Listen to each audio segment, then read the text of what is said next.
The Dame is Dame Helen Mirren, the 61-year-old British actress who won acclaim this year for her 3 memorable performances, as Queen Elizabeth I as a troubled police detective and as Elizabeth II in the movie The Queen, an account of the crisis that enveloped Buckingham Palace in the week following the death of Princess Diana. For that role, she's a front-runner for the Best Actress Academy Award. Dame Helen can fairly be described as a great trooper in the grand tradition, classical theater, questionable movies that required nudity as much as they did talent, and memorable television roles.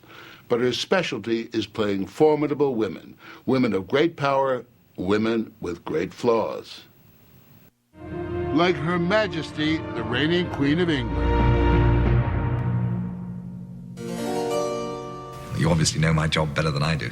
Yes, well, you are my 10th Prime Minister, Mr. Blair. My first, of course, was Winston Churchill. He sat in your chair in frock coat and top hat. With equal ease, Ms. Mirren became Elizabeth I and dominated every scene, much the way this Elizabeth dominated her realm. I know, I have the body but of a weak and feeble woman. But I have the heart and stomach of a king. And of a king of England, too. These women, they're made of tempered steel. No. I really disagree with you. Elizabeth I? Vulnerable, stupid, silly. Made such ridiculous mistakes. You're looking at my ankle, Essex. And a tempestuous person, a very vulnerable personality, bursting into tears one minute and, throwing her shoes the next minute. You traitorous dog! A very volatile personality. I'll send you all to the gallows! You let him get away! Not steel at all. And I think that that's what makes any character interesting, is their vulnerability, their fear, their insecurities. Don't call me Mum, I'm not the bloody Queen. But the most flawed of Mirren's strong characters is Detective Chief Inspector Jane Tennyson of the cult television series Prime Suspect, a tenacious, single cop with a long, impeccable list of bad habits. My name's Jane, and I'm an alcoholic.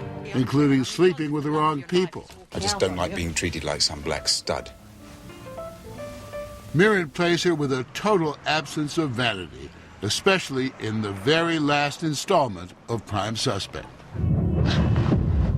You look like crap, you are hungover.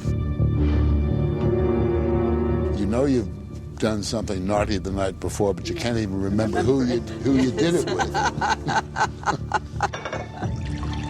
You have a shot of vodka for breakfast. Well, to get through the day, yes. And then things start going badly. And then things go downhill from there, that's right. Tennyson is known for getting even with men, especially the chauvinist cops who blocked her promotion.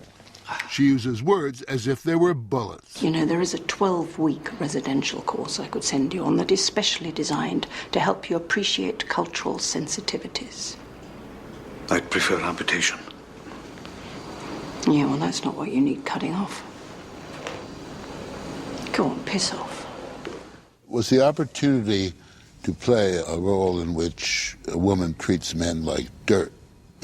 Not all men. No, she doesn't treat all men like dirt at all. No, Morley, I think that's a bit of a sexist remark, Morley. Oh, dear. If a male is messing up, she's unafraid of saying so. What the do you think you're playing at? Mirren's Tennyson never uses what used to be called feminine wiles.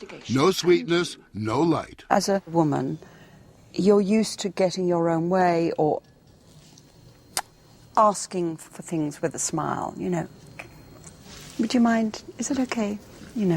Morley, could you? Of course. Instead of saying, Morley, go get that for me.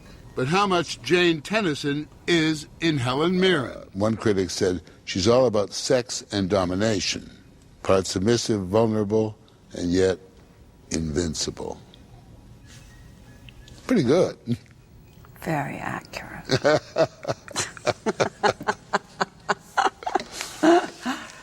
That is kind of true. I think there is a great truth in that. Those are the roles that are written for you, but... Yeah, but I choose them. But not only do you choose them... I don't choose them. They come my way, but I don't say no. But you make them into submissive, vulnerable, yet invincible, correct? Maybe. I mean, that's not conscious, Molly. I mean, I'm not conscious like that. One isn't. You just do... You do what seems right at that second. When you started, did you want to be a great classical actor? That absolutely was my goal. And I was inspired originally by Shakespeare, without a question. By the language? The language, but really more the stories, the characters, the imaginative world that these people lived in that were just so much more exciting than the dull little world that I lived in Southend-on-Sea, Essex, the armpit of England. Mirren grew up in Leigh-on-Sea, a suburb of Southend, a working-class holiday town. This is it. My little old house, number 20. She was born Elena Lydia Mironov. Her father, Vasily, the son of Russian aristocrats, stranded in England after the Russian Revolution. Her mother, Kathleen, a Cockney girl, daughter of a butcher. She grew up when class really mattered. The Mironovs, or Mirren,